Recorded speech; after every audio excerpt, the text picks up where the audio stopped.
याच मुघलाच्या समाधीजवळ भगवान जगन्नाथाचा रथ का थांबतो? ही त्यावेळची गोष्ट आहे जेव्हा भारतावर मुघलांचे राज्य होते. त्याच मुघल सेनेमध्ये सालबेग नावाचा सैनिक होता. सालबेगची आई हिंदू होती व पिता मुस्लिम होते. एके दिवशी सालबेगच्या माथ्यावर काही लागल्या कारणाने त्याच्या कपाळावर एक मोठी जखम झाली. कितीही इलाज केला तरी ती जखम भरली नाही. त्याच्या आईने त्याला भगवान जगन्नाथाची पूजा करण्यास सांगितले. तेव्हा त्याने भगवान जगन्नाथाची भक्ती करण्यास सुरुवात केली.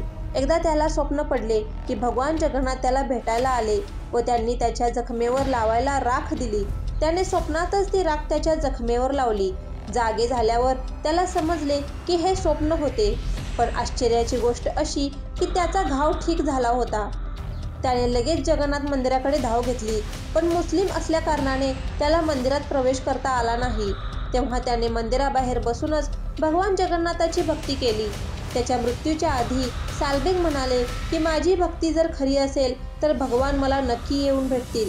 काही महिन्यांनी जेव्हा भगवान जगन्नाथ यांची रथयात्रा निघाली तेव्हा ती सालबेगच्या समाधीपाशी येऊन थांबली. काही केल्या ती पुढे जाईना. तेव्हा एका शिपायाने राजाला सालबेगच्या भक्तीबद्दल सांगितले. सर्व भक्त सालबेगच्या नावाचा जयघोष करू लागले.